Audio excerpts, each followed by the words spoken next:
Normally in this podcast, we talk a lot about Call of Duty Zombies, but we're mostly hearing from Call of Duty Zombies creators. So I thought it would be interesting to take a different approach and hear from somebody who primarily focuses on multiplayer and other aspects of Call of Duty aside from the Zombies mode. So in this episode, we're going to hear from T-Dog Smitty, who's going to break down not only how he got his start in YouTube, but also what he loves about COD and what he thinks the franchise can do to return to form. Let's dive in. Just to jump right in, man, I really just was curious, like, I have, just to kind of give you a little bit of agenda, I said it over Discord, but I'd love to hear a little bit about your story of content creation, and then I want to talk about... Do you want me to turn my camera? You want my camera, or you do no camera?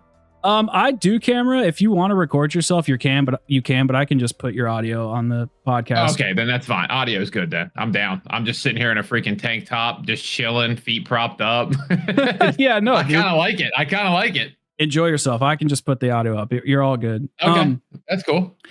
Yeah, I was just curious, like, I'd love to know, like, how you got into content creation and what your story is there. I want to talk a little bit about MW19 and how it's changed the franchise quite a bit. Then there's some zombie stuff I want to get into. And I'm not as big of an MP guy as you are. I dabble, like, very lightly. So this is mostly a zombies podcast. So, like, I just wanted to bring in this perspective, like, you know, just a little bit different, you know? So, yeah, how'd you get into content? What do you love about COD? Like, just love to know a little bit about yourself. So I, like probably a lot of people that are in the scene now, I feel like there's kind of like a newer generation kind of coming up. And I was in the TikTok era. So I was the 2020 COVID, you know, TikTok comes out same time. Everybody's doing nothing. Warzone comes out. Now, I have a little bit of prior to that, but like nothing concrete, and we can go into that a little bit if you want to. But yeah, whatever you want to talk about. So yeah, I was a TikTok baby. My buddy had a younger brother at the time, which, I mean, now he's probably, I think he's in college now, but you know, 2019, 2020, he's probably a sophomore in high school or something like that, which is wild to think about. Maybe freshman. And then he's like, dude, my brother keeps telling me, you know, all these kids are, you know, they're all watching TikTok. And I'm like, what in the world is that? Like, that's the dancing app. It's so weird. He's like, no, man. Like, they're doing gaming content on there. I'm like, really? He's like, yeah, you should see if anybody's like doing COD. And I'm like, so, all right, I'll just start doing some COD stuff. And I initially started on Fortnite just to be, well, let me just go real quick. I'm kind of bouncing all over the place a little bit, but in obviously I've been watching content since literally probably 2011, 2012. Sure. I would say is when I started watching like YouTube, Scump, Nate Shot, and loved competitive COD. Like, probably my favorite thing in the world to watch, like even over like sports, which is insane to say, but I don't care. And was watching that and always was like, man, I would love to do YouTube videos. Like, I think I'm pretty good at COD. But just, you know, I didn't want to be that guy buying a camera. Like, I was a basketball guy. So, I mean, luckily I was a nerd, but it wasn't like, you know, I was getting beat up because I was a sports guy too. Yeah. So you still play basketball now, don't you? Yeah. Yeah. So I was kind of like the, I don't know how to say this in a nice way, but like, you're like the cool nerd almost, you know, like, hey, he plays basketball and he plays video games. Like, cool. It's not just like that dude sits in his basement all day, plays video games, and, you know, doesn't wash his hair. I totally get it. I totally get what you're saying. Yeah. So that goes along. I watched them growing up, obviously, like a lot of us did. And I would say 2017 Ninja Fortnite was where everybody had that like first thought. And I'm saying everybody, but I'm probably the first, you know, maybe not everybody, but the first thought of like, okay, wait a second, this dude's making millions of dollars off streaming. Like, this might be an actual career now over just you're a 1 in a million. Yeah. And so I started dabbling with some Fortnite, some Blackout, and I had no idea what I was doing. I'm throwing up a gameplay, acting like, you know, somebody's going to watch my 5-kill gameplay. Didn't know anything about thumbnails, titles. I was just throwing up videos. So again, that went absolutely nowhere. I probably did 10 videos, got probably 500 views in total. One of these days, I'd like to upload one of those videos again, like my first ever YouTube video. Dude, it would make you throw up. They're not on this channel, right? It's a separate channel. They are on T-Dog. They are on T-Dog. Okay. They're just privated as they should be. Fair enough. So yeah, so I do that for a little bit, and I'm just like, it's unfortunate, but this is not going to work. Like I wish it was something I could do, and I was working with my buddy. I don't know if I said this in another podcast I've been in, but I actually worked in a water treatment and plumbing company. I did marketing for them. Okay. And it was a buddy of mine who owned it, and we had separate ideas of where we wanted the company to kind of go. And I'm not saying I was some big wig in the company, but just in terms of little small things. So I kind of was like, you know what? I don't want to like ruin this. I'm just going to leave and get out of here and go do something else. And I had a little bit of time where like I took off, and this was the same time of like 2019, 2020. I kind of just took off. I kind of worked some side gigs, worked with another buddy of mine. And with the TikTok story, coming back into the TikTok story, I was like, you know what? I'm going to go for this. Like, I'm going to do this every single day for the next year and see what happens. TikTok, at the time, I think Reels might have been a thing or like becoming a thing. Yeah, I can't quite remember. YouTube Shorts were getting popular TikTok too. Yeah, I think YouTube was last, I think, at least for me, in terms of like pushing content out there. But so I fall in love with Warzone because I think Warzone, peak Warzone was one of the best gaming moments of all time. And so I started making like videos, and I was just kind of studying what worked.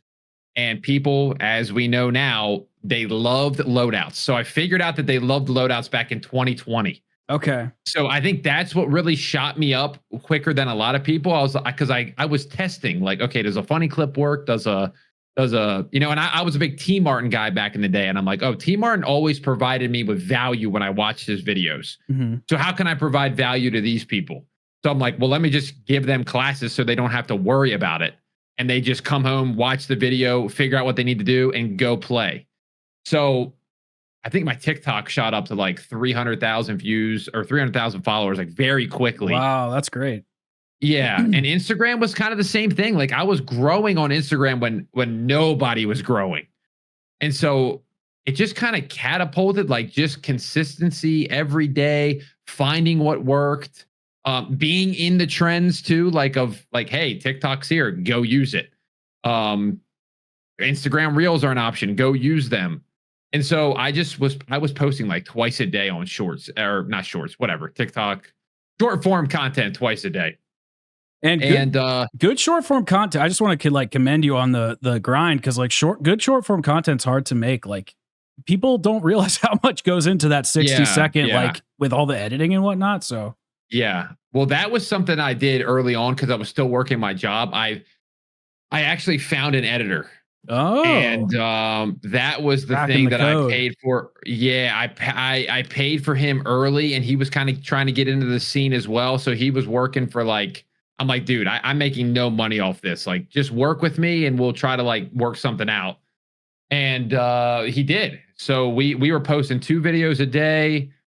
Come to find out, like he's working for like 20 people. So it's cool how that worked out. Like, good for him. We don't work together anymore, but he got gigs lined up. So I don't know where I was going with that, but you're talking about the trajectory of TikTok. Yes, and yeah. TikTok was like massive for me.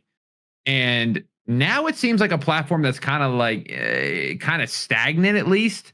And so anyway, we make a bunch of TikToks, get the followers up. You want me to just keep going? Because I feel like I've been rambling. I love this. And I also think that on your podcast, sorry, I'm not going to tell you what to do, but I don't think you talk about yourself enough. So I just want people to kind of know a little bit about you. I actually don't do that. Maybe we should do a podcast where me and Chop just like tell our stories. I would love that. And he has some great stories too. So between the two of you, it would be a great show. I love that. Okay. That's actually not a bad idea. But yeah, anyway, so 2020, I would say end of 2020 or 2021. My following is growing, and I kind of skipped one part back in 2018 when I left that previous job. I took like a week off and did nothing. And the week I went to a CWL event, CWL Vegas. Okay. And I was like in all of the hype. Optic wins the event. I met Nate Shot for the first time. I said, I don't know how I'm going to get into this CDL or CWL, but I'm going to find a way. And so fast forward, with the TikTok, I'm kind of browsing the CDL that just came, like kind of formed. And you have a bunch of teams looking for short form creators at the time because it was all the rage. So Toronto Ultra puts out a thing that says, hey, we're looking for short form creators. Send us your resume, blah, blah, blah, blah. Well, that's what I did. I sent my resume. I said, I love Call of Duty. I love CDL. Been watching Nate Shot and Scum forever. So I get into I get the call back kind of thing. And they're like, hey, can you send us 2 to 3 TikToks? We're going to put them up on our page. We'll pay you per the TikTok. And we're going to kind of like just monitor views, feedback, and we'll pick like who we want to be, make on the team. So I did that. And I think one of my videos did 1 million views at the time. There you go. And so it was pretty quickly after that. They're like, hey, we would love to have you, doing 2 TikToks, 3 TikToks a week. You rep the Toronto Ultra brand, and boom. So I did that for a year. Loved every minute of it. Went to all the events pretty much. And then when it came to resign, I wanted to quit my job.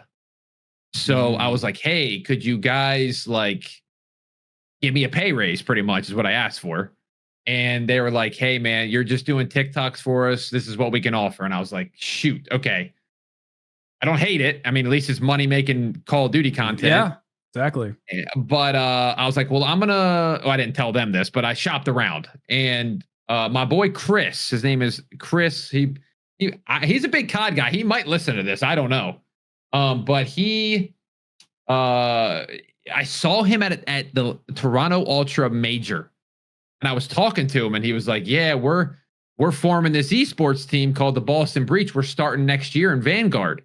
He's like, would you want to like apply, or what are you thinking? And I'm like, well, it's funny you say that. My contract is up, so I'll apply tomorrow. And so we're talking. He's like, all right, cool. When I get back to Boston, send me your stuff, all that. And so I did all that. I met with the owners probably a week later, and I'm like 99% sure they offered me the position on the spot. So it's sounding like I didn't have a lot of opposition, but I did work hard for all this. I disagree, man.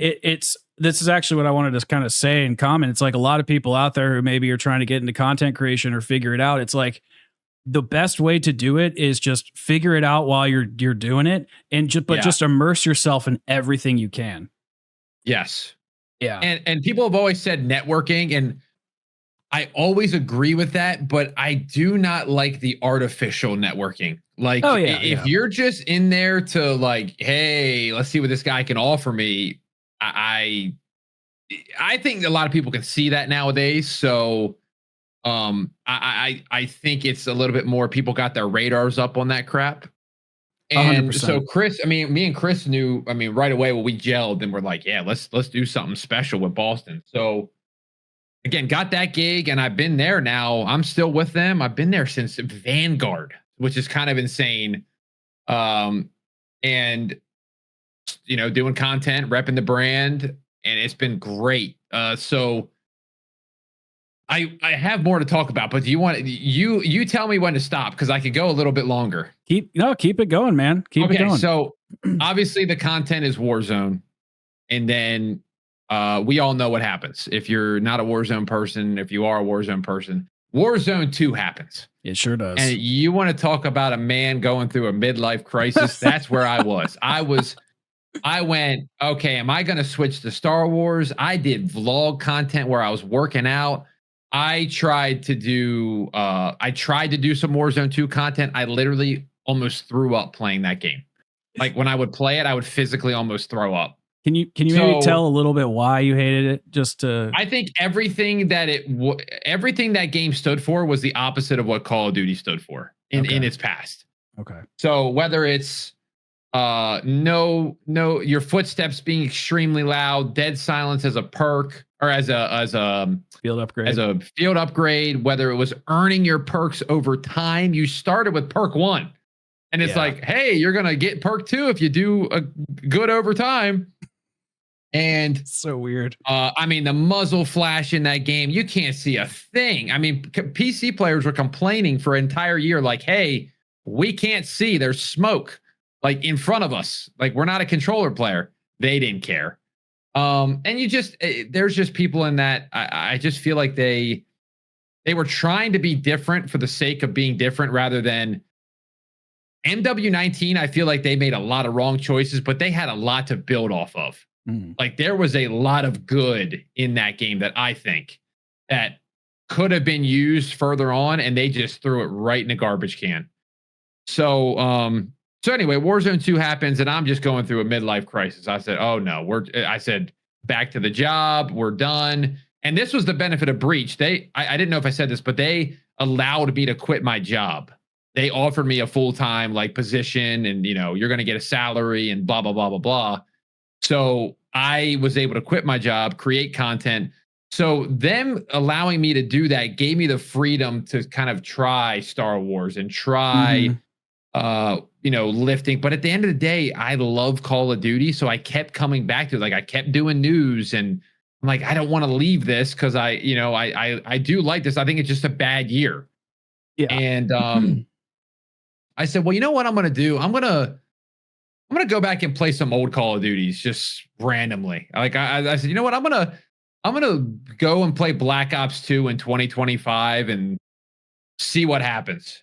And I think the first video, I was so bad at YouTube. My first YouTube video, I would do exactly what everybody else did. It was, this meta is broken on Rebirth Island, 56 kills. Yeah. And I just couldn't understand, like, why am I not breaking through? I got 500 viewers on stream, 3,000 subs. Like, what is going on? And then I realized nobody gives a rip. Why would they watch me instead of watching Joe Woe, who's unbelievable, making them thousands of dollars, winning tournaments? Like, nice dude. There's no need to watch me. So I kind of was like, let me start dabbling in something else. So I put up like it might have been Black Ops 2 or Ghosts or Black Ops 1. And I did it it wasn't 2025. It was like in 2023 at the time or something, 2024. And so I think it was 2023. And so I put that up, and it was like 8,000 views in 24 hours. And I went, hold on a minute. We're on to something here. And we're used to 1,500 in Warzone. Like, that was my baseline. Like, I was happy to get 2,000 views. So I put that out and I go, whoa. Okay, hold on a second. Is there a market for people that just want to see older Call of Duties? So I look around, and there's a couple people that were doing it. Obviously, Merc is one that will go back and play old Call of Duties, Merc Music. Yep. Fortunate is another one that I'll shout out. There was a guy named Ghost. And so these people were playing old Call of Duties, just creating whatever they wanted to, whether it was, I used the MSMC in 2024 or whatever. And I'm like, dude, that sounds amazing. And like, that's where the passion came back. And then I just started uploading random stuff. And this is where, again, this is the TikTok coming back. Like, I needed to learn, okay, what people like, what's the vibe. And then I just kind of stumbled upon, like, people liked seeing a lot of Call of Duties in one video. And I'm like, all right, well, I got them all. As you've probably seen the picture. I've seen a few. I've got them all. I've seen a couple. I've got them all. So I was like, you know what? I could do this. I know all about all this stuff. I can talk about this for days. And I just kept trying blank in every COD or this and COD. And it just started growing like fast. And then I brought on a shorts guy named Arctic, who is just, I mean, and I'm not saying this because I used him. The dude is the greatest shorts editor I've ever seen. Holy crap. I didn't realize how many views you had in shorts. Holy moly. Yeah, so I tied that in at the same time with doing the old school COD and tied those shorts in with the long form. And it just went from like 0 to 100K in, I mean, it was probably 3 months. And after that, I'm just like, okay, I'm now making this channel the COD channel. Yeah. And I kind of just realized, despite if there's a new COD and it sucks, I'm okay, because I'm like, all right, well, I'll just go back to other ones, or I'll do a few things. And like Black Ops 6 was my first taste of people not enjoying a Call of Duty and the content absolutely doing trash. And I just went back to other CODs, and it just keeps kind of flowing that way. So I don't know. I've always looked at like evergreen being super important. I've looked at, Completely agree. you know, yeah, like where do you see yourself in 5 years with this type of content? Will people still enjoy watching every COD? I'm like, in my opinion, yes, because COD will be COD no matter what. And you know what? There might be a fall off, like where it doesn't do as good at one point in time, and we'll see. Maybe Black Ops 7 is the one that brings everybody back. I don't think it will be. I hope it is, but I feel like it needs like another reset button, like we got in MW2, unfortunately. But I think that's where I see myself, and then I see myself maybe introducing other games. And at some point, I've done some Battlefield on the channel.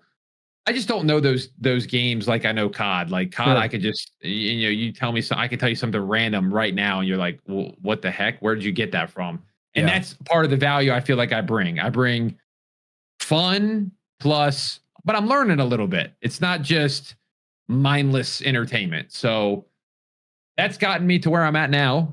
And now I'm just trying to level up every day of making the ideas better and better, while being entertaining and funny and whatever. And sometimes that's difficult because sometimes people just don't care about Call of Duty. But we just got to get through the summer months. I feel like that is the time of the drought. The lull. Yeah. That is the lull. Yeah.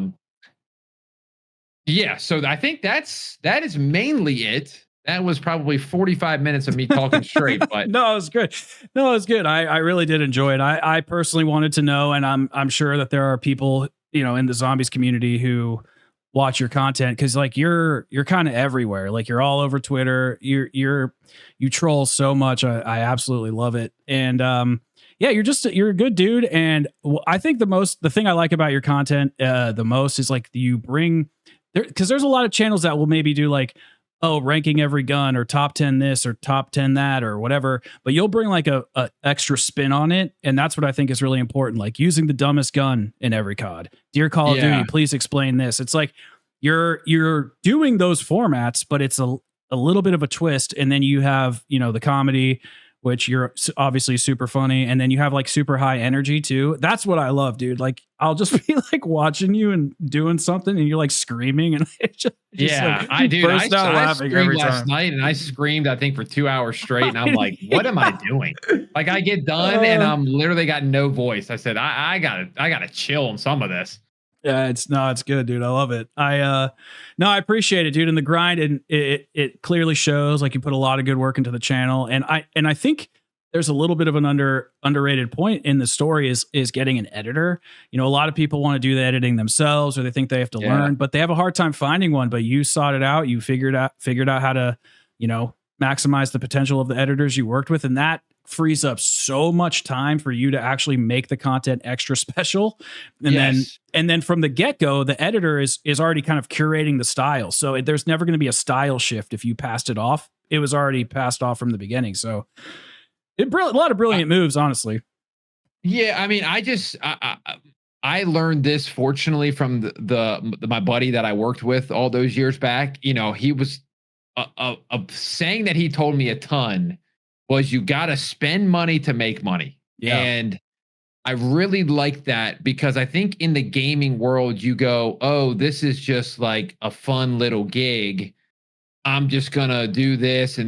But like, no, if you put the pedal to the metal, hire an editor, hire a thumbnail guy. And if you got the money for that, like you can make something happen. Obviously, you got to go through some people, because I mean, the amount of editors I've been through is disgusting. Because I'm sure I don't know if you're well aware of that space, but it feels like It's hard. It's hard. it's hard. Like people either don't want to work, or they want to work for very minimal, just give me that amount of money, but I'm going to give you minimal effort. And I'm just like, well, that doesn't work. So it was definitely a lot of growing pains trying to find people. And now I have like a little set team of like, I got a thumbnail guy, I got 2 editors now, and kind of like a guy that will help me like bouncing my ideas off, like I'll tell him like, yo, you like this idea? And he'll go like, nah, put it right in the garbage can. I'm like, all right, cool. Yeah. And you got to be objective about it. Can't take it personally. Exactly. Because I've had a lot of ideas that I thought were amazing, and he shot down a lot of them, and that's okay, because and there's some videos that I will say, I've straight up told him, I'm like, hey man, you told me not to post this, but I did it and it did well. So guess what? But we do this like a round table discussion. I'm not just like, we'll talk about it, and I'll kind of give my feedback of like, here's why I think it might be good. And he'll be like, all right, okay, I can see that. And then, there's been videos that I posted and I'm like, I went for it. And then he went, hey man, look at that. That's your 10 out of 10 right there. I'm like, yeah, probably should have listened. Probably should have trashed that idea. But, you never know with YouTube. There's videos that I thought were going to pop and they have freaking 20,000 views in a week. And then you have ones that you're like, all right, it's not a bad idea. And then they're your 100,000 view video. And you're like, wow. Yeah. Okay. Yeah. Yeah. I would say my like biggest issue really is the output thing. It's just hard juggling like a real job and I know editing and ideating and thumbnail testing and like coming up with, so that's probably my biggest struggle. And there's a few editors I've talked to behind the scenes and I want to work with them. Like if you guys are watching this, I want to work with you guys. My biggest issue is the bottleneck of actually, scripting my videos. I wouldn't even upload as frequently as you. Like I would probably do anywhere from 2-4 videos a month. Ideally, that would be a good pace for me. But it's like the scripting, the ideating, thumbnails, and then getting the gameplay takes so long. And so it's just all these little things that stack up. And then I want to hand that off to the editor, but then it's like, then I'm going to be taking that long to get them the next project. It's just just, I'm still figuring that part out, but it's also too like don't get it twisted. This is a job. Like I think a lot of people, and you can certainly do it for fun. Like if that's like a little release for you and you want to put a video up and just have some fun, put some clips out there to your friends, dude, there ain't nothing wrong with that. That's great. Yep. Work your real job and do that. But I think a lot of people think that they're going to make it a job by putting in part-time hours. I feel like almost, if that might be a little mean, but you don't hear many stories of the guys going, yeah, I put like 2 to 3 hours in a week and I blew up overnight. And it's like, no, it's like the guy going, yeah, I got off at 5 and I scripted a video and I recorded a video and I got it to the editor and I went to bed. I woke up, I posted in the morning and I did it all over again. And it's like, you hear that a time and time again. And I think that's the biggest thing. I listen to a lot of those people, the ninjas. And I think there comes to a point where sometimes you're a little too, you always hear the stories from those people. Like I was a little too unhealthy. Like I was going way too far. Sure. And, it's that give and take sometimes of like, look at Ninja. Dude was streaming 16 hours a day. Yeah. But now the dude can prop his feet up and enjoy the fruits of his labor. So it's like that back and forth I really struggle with sometimes of, how hard do I go? How balanced do I make this? How, or do I just go absolutely insane for 3 years and then be able to kind of take a step back? If that makes sense. No, I get it. And I think, when it comes to streaming in particular, there's a lot of people, creators out there who they're like, yeah, I stream for 10, 12 hours a day, but they're like, have no face cam. It's like 720p gameplay streaming through the PlayStation. It's not an entertaining stream. They're not clipping it and putting it on TikTok or shorts or uploading clips to their channel. They're just like streaming 12 hours a day. And it's like, well, that's not going to work either. So it's all about, it's all about maximizing and repurposing as many elements in your content flow as you can so that you can output as much as possible. I mean, that's actually part of it, but you know, it's not the whole thing. But yeah, I thought that was a great story, man. I really appreciate you sharing all that. It's really cool to see how far you've grown. I mean, I think even starting at BO6, you were maybe at like 300K. You've grown a lot this past year. Yeah, I think BO6. Well, BO6 actually helped me because it was one of those things where I was kind of going back and forth when it came summertime because I'd been doing the every COD thing for like a year because MW3 kind of it was good. It was a good game, but it did have a fall off because people just always thought it was a DLC. So I was doing the every COD before. And then when Black Ops 6 came out, I went, oh no, like what do I do? Do I keep doing every COD? Do people want to see Black Ops 6? What do I do? And I would say the first 2 weeks, I had some stinkers of videos because everybody was watching camo grinding. And then once that fell off, I mean, I just went right back to every COD because people did. I mean, somebody that I can think of, Dismo, one of my favorite YouTubers.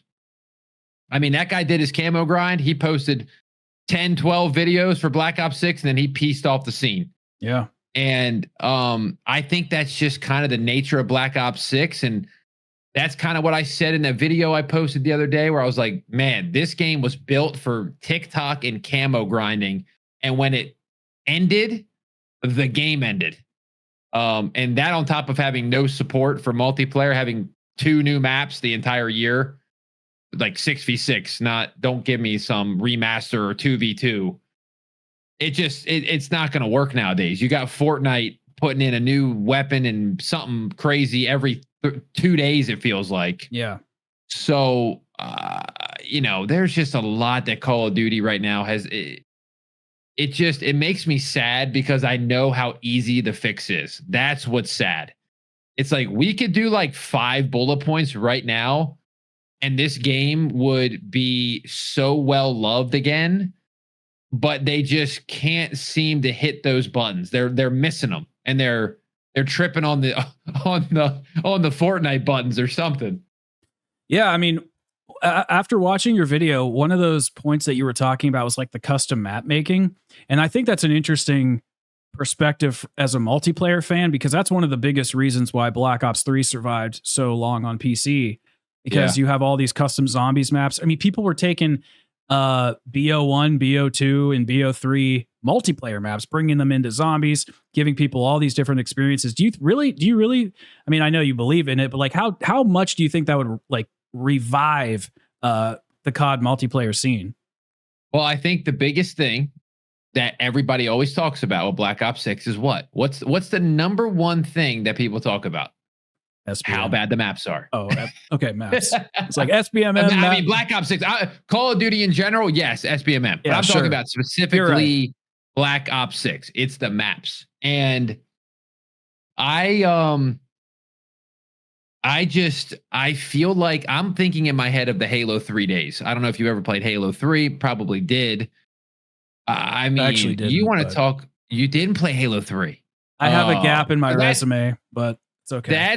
That is why you don't understand that point a little bit because Halo 3 had a custom map maker, and people would play these private match games for days and days and days.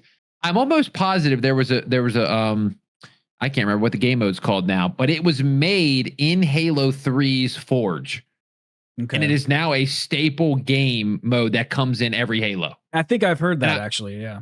Yes. So it's like, imagine if Call of Duty said, hey guys, make us some maps. Just like, I mean, look at what Epic's doing with like the map creator thing. Yeah.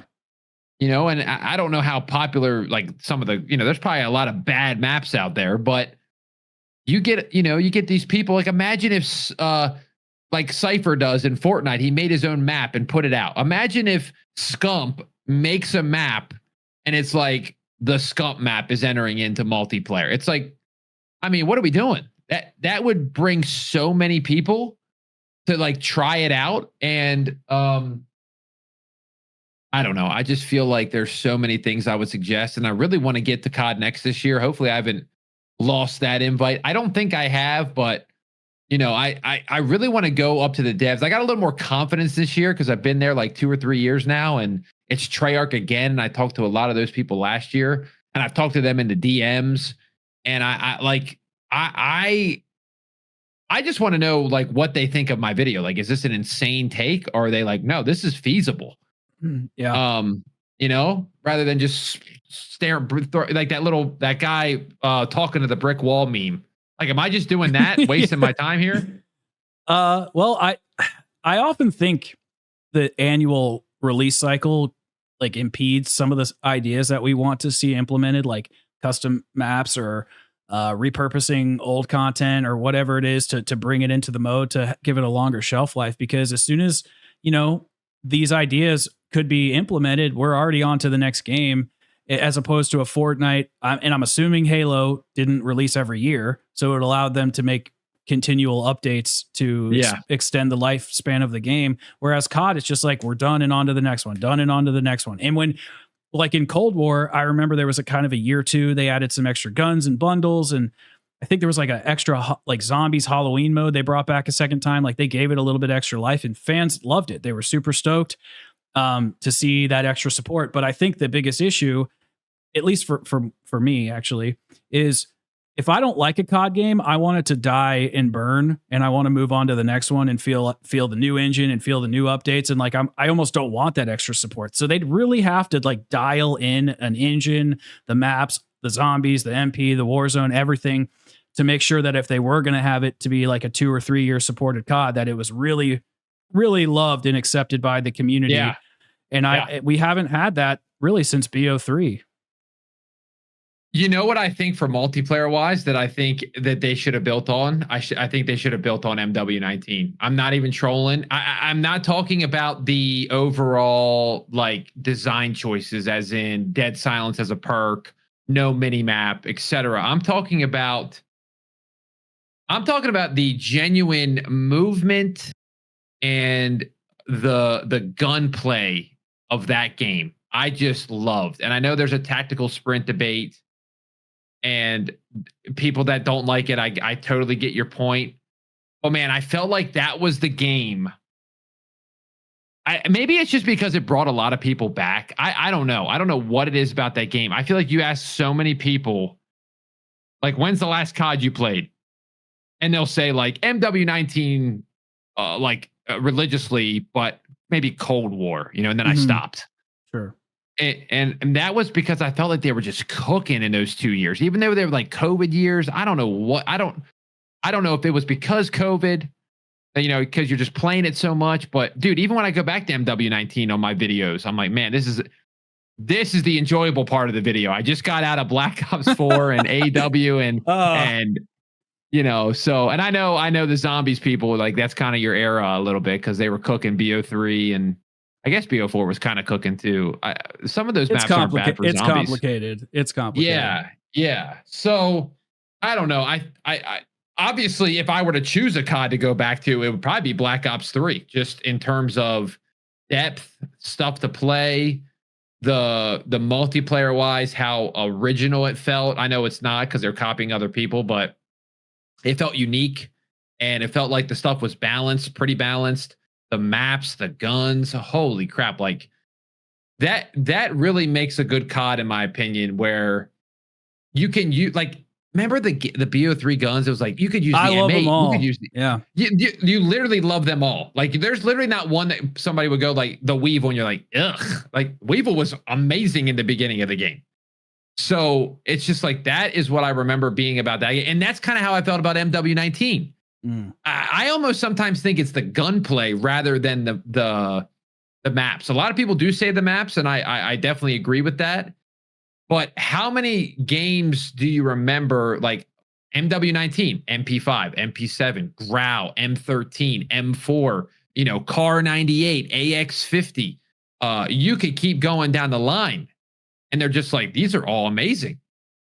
And so, and then it's like Vanguard. It was like, you use the automaton and the MP40, and that was it. Yeah. And so I don't know. I think that's kind of where I'm at with it. I think guns and maps obviously make Call of Duty what it is. And I have no idea where I was going with that, but it just felt like a good point. Well, I have a quick little comment because it's really funny. This is actually, I think, where our differences are going to start to come out, and so I'm excited to kind of get into it. But I think MW19 ruined the franchise. That is my stated opinion. Now, again, I'm not an MP dude, and I probably need to go back and play it again because here's how I've kind of always looked at COD. I'm a Treyarch dude. Zombies kind of always been my thing. So whenever Infinity Ward would put out a title, I'd kind of just be like, well, I'll dabble in it a little bit. But I never sunk a lot of time into it. So when MW19 came out and I played, I was like, oh, I don't really like this at all. The campaign was enjoyable, but I actually didn't like the gunplay. I didn't like the MP. I didn't really like any of it. And then it didn't have zombies. And I was like, okay, you know what? Fine. If everybody likes it, if everybody likes Warzone, fair enough. But when Treyarch's back, we'll get back our standard, like the movement, the art style, all the things that I love, zombies, etc. But then Cold War comes out and I have those field upgrades everywhere. I have all the same MW19 like it's kind of has a similar style, like Warzone participation trophy style with the streaks. And I lost it. So that was Cold War was my first crash out. Then Vanguard was kind of a crash out for everybody. But then Black Ops 6 is coming. Well, we can talk about MW2 and MW3 if you want, but Black Ops 6 is coming. And I'm like, okay, Treyarch's back. You know, hopefully they refine all the stuff from MW19 that I didn't really like. It's been a long time. It's been like 5 years at this point. And it's just field upgrades again and all the same stuff. And I'm like, bro, why can't we just have other types of systems? We need a reset. We need a reset. That's what we need. And Warzone needs to be its own thing. That would fix everything. Because I think Warzone brought the field upgrades, correct? Like I thought it was just MW19, but maybe it was in MW19, but I feel like it was made for. It's kind of like how they made MW2, where like there's stuff on the shelf in MW2. Got it. Yeah. You know, so because they made DMZ and that was out. So it's like I kind of almost feel like that was the vibe. Like, hey, we're gonna make Dead Silence a thing that you get in Warzone and stopping power and a trophy system. Like you can use them in Warzone. We'll just make the multiplayer all kind of sync up so everybody is on the same page. Mm-hmm. That's how I feel. Like I don't think it was with multiplayer in mind for some reason. And I could be wrong on that. I feel like it was Warzone in mind. So makes sense. And I have to, okay, so let me be straight up honest with you. I think Treyarch is my favorite dev. I think that they have put out 3 straight stinkers, and I would tell them to their face. They have, yeah. But what I would also say to their face is, I don't think it's your fault. Yeah. Because Black Ops 4, they had to get the campaign cut and had to make a blackout in 6 months. Not their fault. It was a trend that came out of nowhere. They were tasked to do it first, and they did a phenomenal job, in my opinion, in 6 months. Blackout was amazing, yeah. Amazing. Should have been built on, but unfortunately they were already making Warzone. I don't want to talk about it because it gets me depressed. At the same time, though, I will say Warzone is what made my career. So it's like this weird give and take. Cold War, we know the story with that. By the way, I know you know this stuff, but I'm just like, I love talking about Call of Duty. So talk about it, bro. Obviously, Cold War was like not their game. You know, it was Raven and Sledgehammers, I think. Yep. And so they go, hey, go fix this. It's like, all right, we'll try our best. And then Black Ops 6, I am convinced that this game was not the game that they wanted to make. And Black Ops 7 is the game that they actually wanted to make. And in 6 months, when that game is either dead or alive, I will look like the smartest dude in the room or the absolute idiot. But I think that they did not want to make Black Ops 6. And you can kind of tell because there's no content for this game. And it's been just like, hey, here's the product. We'll be seeing you. We're working on Black Ops 7. Yeah. And that's my opinion. So I think if they flop at Black Ops 7, I don't have really an excuse for them, except for the fact that they were working on 2 games. But at that point, like when you put 4 stinkers up in a row, you might be in trouble. Oh, go ahead. Go finish it up. No, I was done. Go ahead. No, I agree because, you know, from zombies, it's a little bit of a different perspective. So we had Black Ops 4. So personally, Black Ops 4 is one of my favorite games, and I'll elaborate on that a little bit. But we had BO4 zombies, which I thought was great, but then Cold War, Vanguard zombies, MWZ, and now BO6 zombies. So we have like 4 years in a row of mixed reception on zombies. But I guess technically you're right. As a whole, it's just like 3 games where they really had a tumultuous dev cycle. But I kind of agree with you. I'm like, if this was Treyarch's, if Treyarch didn't have BO7, I would probably be like, okay, 3 games in a row, guys, plus 4 zombies iterations in a row. This is pretty tough. But since BO6 and BO7 are kind of connected, I'm kind of like, I got like a little bit of gas left in the tank to be like, oh, okay, like summer's going to go by quick. We'll see what happens. But yeah, man, it's just, I don't even feel, I think zombies fans are probably like eating the best out of all the COD fans right now in terms of BO6, but it does feel like the entire community is just a little burnout, a little fed up, a little bit like, can we get some sort of fresh blood in this game and kind of appeal to some of the older styles of content creation or content development for maps and whatnot? It's frustrating, but I also love Call of Duty, so it's kind of like I'm in the same boat. I love Call of Duty so much. Yeah. So that's why I always get made fun of. I obviously I go into it a little bit. Like some of the stuff I say is literally just to get people riled up because I love it so much. But at the end of the day, I do love Call of Duty. So I'm with you. Like I feel like, okay, we got it. Black Ops 7. This is it. This is the game. Quick side tangent. Why don't you have shirts, sell merch that says we're so back? Dude, that's actually a phenomenal idea. I would buy 3 and a hoodie. Yeah, because like you've become the we're so back guy. Like everybody's using your meme. It's so damn funny. I'm really good buddies with Ben Jammins, and I love that guy to death. He's the nicest guy in the world, and the people making fun of him are like, you got something wrong, because the dude's just making me like, it's just so funny to me. That's my kind of humor, like just making almost people like annoyed, like people that have no sense of this guy's being sarcastic. Yeah. I like to dive in and get those people more upset. Like that's kind of my type of humor. And so that's kind of just what Ben Jammins does. Like that guy he'll just keep getting at, like if somebody says, who uses these memes? He'll reply back with his own meme. And I just love that so much. So I actually hit him up and I'm like, dude, I got the best idea for a meme. Let me send you a video of me like saying Call of Duty is back with all my game cases. And he's like, give me 30 minutes. I'm on it. I'm like, perfect. So I'm hoping that becomes like, under Charlie Intel posts, under Modern Warzone posts, it's just me saying we are back. No, it's a classic one.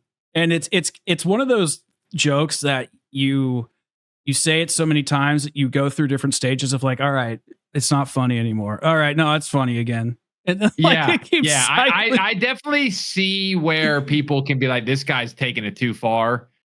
But that's the line I think you just got to live on. You got to live on. You're going to get blocked. You're going to get muted. You're going to get people saying like, dude, shut up. And you just gotta own it, because at the end of the day, half these people have no profile pictures. So I'm just like, you don't even have enough confidence to show your face on Twitter. I don't care what you say. Yeah.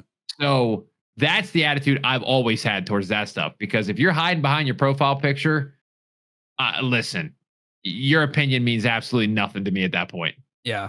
No, I agree. You gotta have some skin in the game if you're gonna put yourself in the mix, right? Absolutely.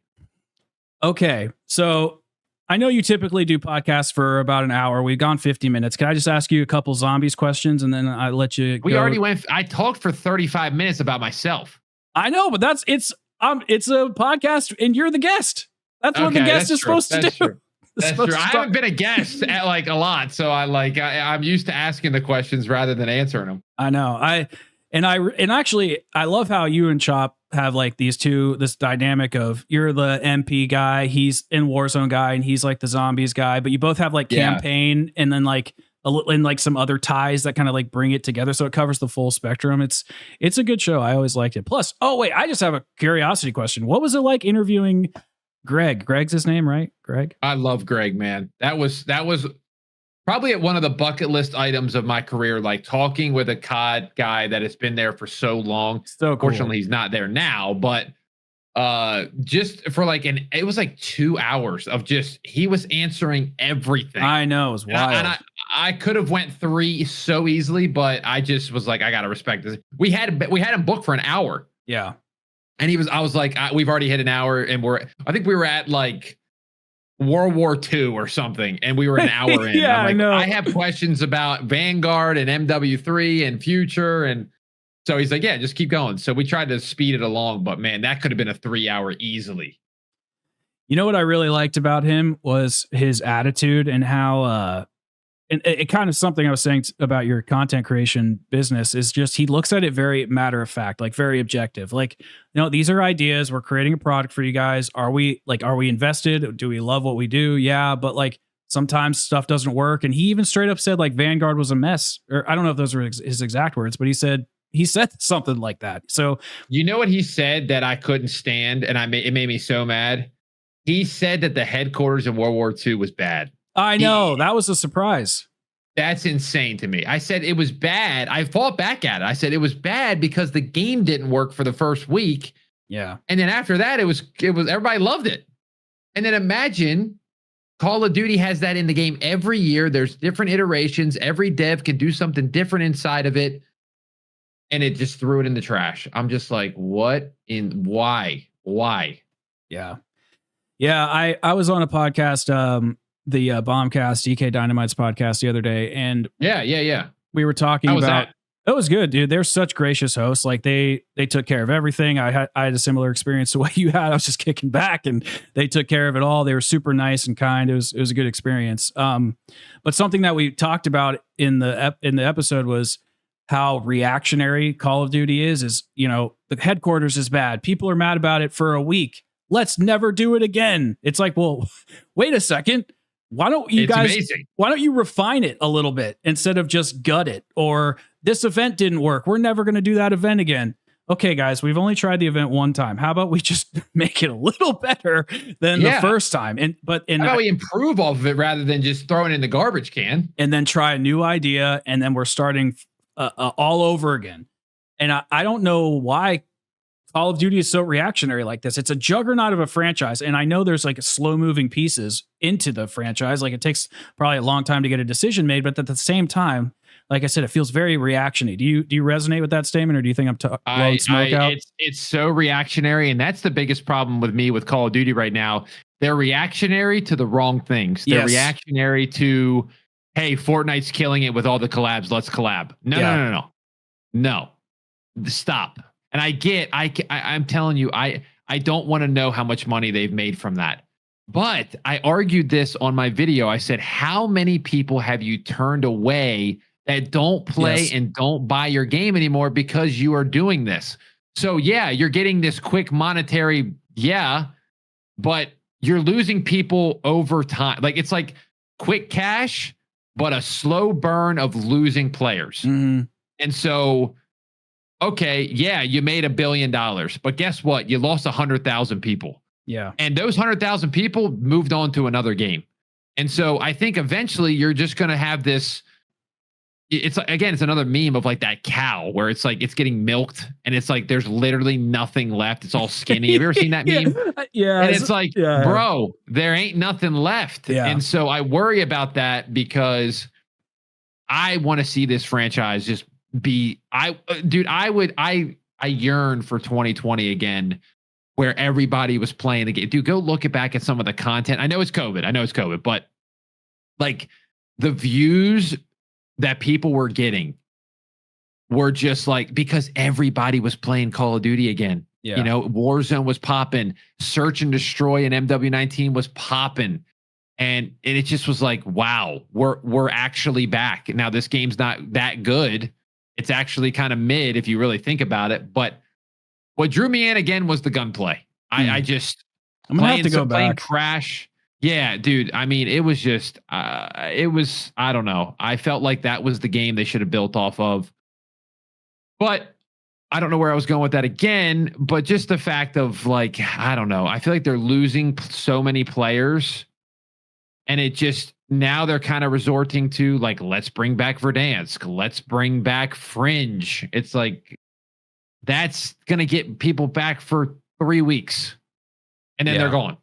Yeah, because it's just a reskin at that point. It's kind of how I feel about zombies, and I'm not gonna get I won't get too nerdy about it, but this is a good transition. Like I said, I know we're almost out of time, so I'll be quick about it. But no, you go ahead. There's some stuff about zombies that I've heard you say on the Going Dark pod that I may or may not have yelled at my monitor a couple times. I can't wait for this. Yeah, there's like this idea that I've heard you kind of talk about how BO3, you use Revelations a lot as like an example. There's space, there's a blue sun in the sky, there's monsters, and you're like, what the hell's going on? And where I'm sitting, I'm like, hell yeah. That's the greatest thing I've ever seen in my life is what you're thinking. Exactly. I love every second of it. That era from BO3 through BO4, and then there's some other games in the middle there with World War II and Infinite Warfare. But did you like World War II zombies? I thought they were pretty good. I did too, and I liked World War II's multiplayer too. I thought World War II was a solid game. I agree. World War II zombies actually had a feature called the Notebook, which I'll try to remember to bring up. Maybe that to kind of bring into what we're talking about. So I guess what I'm kind of getting at is MW19, from what I understand, and maybe I'm wrong about this, has a game that has like a high skill ceiling with the movement and the gameplay inside of Warzone and whatnot. And I felt that same way about BO3 and BO4 zombies to a degree. And then and maybe back in the day too. But now zombies has gotten so simple and easy. And I've kind of heard you say that you think the BO3, BO4 era was like super complicated just to get over open Pack-a-Punch. You have to have like a PhD in physics and all these crazy things. And I really don't think it was that bad. So I just kind of wanted to know, like, what is it about like BO1, BO2 zombies that really drew you in? And how can I convince you to become a BO4 zombie shill? I actually did BO4 zombies recently for something, but I don't hate that. I don't hate it at all. I think you're right though a little bit with BO6. I think it dumbs it down a little bit. I don't know. I just feel like that's kind of where we're going with gaming. I hate to say it because it's not something I grew up on. But you look at Warzone and you look at PUBG and Fortnite, and there's bots everywhere. And it's like, well, zombies, we're going to tell people how to do the Easter egg because we want more people to do it. And I dislike that because I feel like it's a problem that they created. Like, hey, you introduced skill-based matchmaking. Now people don't want to play your game because it's so sweaty. Well, maybe you should just loosen the skill-based matchmaking a little bit. Yeah. And zombies, I feel like it's gone too far. That's also gotten Warzone-ified with the plates and starting with an XM4. I just think that's the stupidest thing I've ever seen in my entire life. So I think there needs to be some sort of balance between the Black Ops 1 and the Black Ops 3. Like, where in the world am I? Sure. If that makes sense. Well, like, that's what a perfect zombies would be to me. Well, this is where I come in. That game is BO4, dude. Chopper is going to disagree with me a little bit. He and I, we have some different opinions about BO4 because what BO4 did that screwed a lot of things up for people was it put the perks in the menu. You got to pick your perk selection before going in. You had Juggernog on you. You had double tap by Pack-a-Punching up to 5 times, which was just annoying. Speed cola you got by getting all the perks, just to kind of give you a reference of how the systems work. So they changed a lot of that stuff from, instead of trying to survive, to go get Jug, like in Keynote or Toten or something, So they changed that quite a bit. That being said, Black Ops 4, aside from that maybe difference in just gameplay mechanics, has some of the simplest like plug and play kind of gameplay loops for the casual. Like on Blood of the Dead, which is a Mob of the Dead remake, you just get Pack-a-Punch by doing a shield blast on a power strip up on top of the roof. Just one quick, easy movement. On Tagged or Toten, which is a Call of the Dead remake, there's just a rock in a wall, and then you go up to the top of the lighthouse and you give the rock to the dude. So there's a lot of gameplay mechanics like that. All the wonder weapons are in the box. So you have this really easy frictionless experience for the casual to just hop in, get pack-a-punch their guns a couple times, survive to round 20, and then dip. But you also have some of the most bonkers, crazy as hell Morse code, piss off every casual fan quests in the world. And I freaking love it.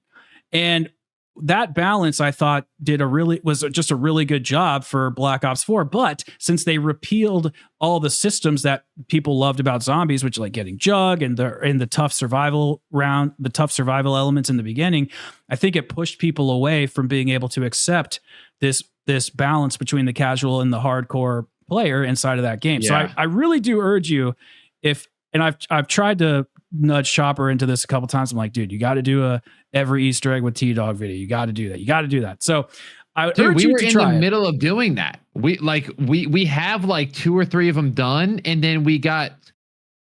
I think we did BO2 first, and then we did 1 in BO6, and then we went to do the 1 in BO1, and you need 4 people to do it. Yeah, there's a couple like Shangri-La and Call of the Dead. We'll Call of the Dead solo too, but yeah, there are a couple. I think it was Moon we tried to do, and like part of it we did, and then the other part we couldn't do. Yeah, Moon is a 4 person. There's a mod for it if you get plutonium. But yeah, it is 4 person. That's what he said. He said that. Yeah. Yeah. So there are some, but I'm telling you, man, Black Ops 4 is a really good bridge for casuals to hardcore. And then with that rejection, plus with Modern Warfare 19 coming in, and then I know it's kind of a meme, but I'll just say it, like the whole like, oh, safe spaces for the casual player or whatever. They brought that stuff all into zombies, and it's just interesting because zombies was just like a little bit behind the MP treatment with like the cranked up SBMM, but instead of cranked up SBMM, we got cranked up like objective markers that tell you how to like wipe your ass if you need to. Okay. And it's a very interesting like through line of we're almost kind of experiencing the same thing, and I just don't know how we're ever going to see that. I don't know if we're ever going to see a change, and if there is, I don't know what it could be. I hope BO7 is the game that bridges the gap and finds that happy medium between the hardcore fans like us who kind of want to have that fluctuation in map making or in map map and multiplayer, and then the tougher elements in zombies. But we'll see. Because what's funny, dude, is my MP experience. I should show you a clip. I was almost got it set up and I was going to share it on Discord, but I forgot.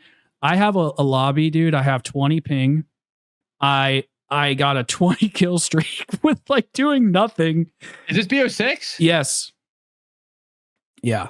And then after you did that, you ran into probably some absolutely insane team 1 minute later. Like two games later, it kicked in. It wasn't insane though. Like I'm in a comfortable place. It's so crazy. I do see it happen in my games. Like I see it go from what you're talking about, but it's never as excruciating as like what you go through or like stuff I've seen on NeuroCinema's channel or whatever, you know? Yeah. I just the matchmaking, man, we could go on a rant about that too. But going back to your Black Ops 4 zombies, I did a video where I played every zombies, and you did? Yes. I mean, it's probably been it's might have been a year ago. I played every Black Ops zombies. I think it did pretty decent, and I played Alpha Omega. I believe is that the one with the what do you call that? Has the ray gun Mark IIs. It's outside in a nuke town. No. Okay. So it's not that one. The one I loved was like a state, like a Coliseum. Oh, 9. That's called 9. Amazing. Yeah. It's a great map. It was amazing. So I didn't try. I think the other one I didn't really care for was like the boat. I think it was Titanic, right? Voyage of Despair. Yeah. That's a tougher map. Yeah, it's so big. It felt I don't like those types of style of maps, if that makes sense. Where it's like kind of tight quarters. Mm-hmm. So I'm trying to think of another one that I didn't like that was like that. Like my favorite map of all time, zombies wise, Buried. Yeah, and it's not even close. Yeah. Oh, I actually wrote a note about this because I wanted to bring it up. So it's funny because like how you've said, you know, you don't like the complication, right? That all those extra steps. So for like a map like Voyage, this is so funny to me. In Voyage, all you have to do is go up to 4 little, they're like little statue kind of things, and you interact with them. Yeah. You get Pack-a-Punch. You open the map, go up to these 4 little places, get Pack-a-Punch. In Buried, from my perspective, the first time I played that map, which was like a year ago, because I missed out on BO1 and BO2, it's a whole other story, but I was trying to figure out how to get to Pack-a-Punch. I was so confused. I had to learn how Arthur worked. I had to open the jail, give him booze and candy, and make him destroy shit. And then he had to I was so lost. So you didn't like that in the beginning? No, I didn't like it at all. See, I feel like that was not crazy enough for me to be like, this is annoying. It was enough where you had to figure it out, but it wasn't on the list of like, okay, we got to do this now. Now we got to do this. It just, that was my problem with like BO3 is the one I can remember. Yeah. Well, BO3, like Zetsubo Noshima, which is that, I don't know if you kind of remember him by color palette. It's like an island map with green hues and stuff. That map, you have to get a bucket, fill it with water, fill the water in the right spot, then go to the other side of the island, and you have to fill up the other bucket with water and do that before the timer runs out. Then you go inside and it's like a whole. Well, you know what I realized too is, you know what? If zombies people are into that, then that's good. But this is the era where Call of Duty's been trying to get every player to play everything, and that's just not life. Like, agreed. People like Warzone, there's Warzone people. There's Warzone people that don't touch the multiplayer. That's never touched the COD multiplayer. They ain't gonna play multiplayer. Don't try to keep them in the same HQ. Zombie people are zombie people. Yeah, maybe they go play multiplayer a little bit, but they enjoy zombies. And multiplayer, same people. Like, they may be I feel like multiplayer is the only type of person that may bounce to other ones, but it's not frequently. Sure. So just give people what they want, and I don't know. I don't think it takes a lot of effort. I completely agree. Like when I get on MP and I'm having a really great experience, I'm like, wait, but I'm not an MP player. You know, I should have to earn my spot, right? That's how I feel. Yeah. I think you should be having the good experience, not me. Right. I would love to enjoy multiplayer. Dude, I played Black Ops 6 the other day. I tweeted as soon as I played it. I went, that was the sweatiest thing I've ever played in my entire life. Do you think it's because is there anybody left? Is it because it's the current COD that it gets that sweaty? Like if you go back to MW19 or Cold War, dude, or whatever, those games are so body. It's amazing. That's why I love my content too. Is it's all pulled from a wide open space because we don't have enough players to enforce strict skill-based matchmaking. Okay, that's a good point. Yeah. So we just get you in the game. Yeah. And so, dude, it's amazing. And especially in these older CODs, if I get into a lobby and I'm the host, I mean, I'm feeling like Michael Jordan out there. Yeah. Man, Michael Jordan. Shout out Michael Jordan, man. Greatest NBA player of all time, and I don't want to argue about nothing. I know everybody, I'm sure we'll get some comments about it being LeBron or something, but listen. Sorry. I think we're close in age, so I think it's it's the guy we watched a little bit, you know. And I didn't even fully watch him. I saw his like 98 game. Like that was like his like one of his finals is the one that I saw for the first time. But it was the Russell shot, and I'm just like, we are so back. I think that's a good place to end our conversation, dude. I really appreciate it. I'm going to continue with my my protest to get you to become the biggest Black Ops 4 Zombies fan of all time. And I'm into it. All right. I'm down. If you can do the Blood of the Dead Easter egg, not solo, like let Chopper, or if, you know, maybe we can hang out sometime and I'll take you through it or whatever. But I want you to go through that just so you can see how ridiculous it is. Some of the craziest stuff, but it was a great Zombies time. But anyway, man, I really appreciate you coming on, taking the time to hang out. It was a really great conversation, a lot different from the ones I normally have. So I do appreciate it. Yes, sir, man. Anytime. I love it. Cool. All right. Well, thank you all for watching. Appreciate you all. And we will see you guys in the next episode. Take care, everybody.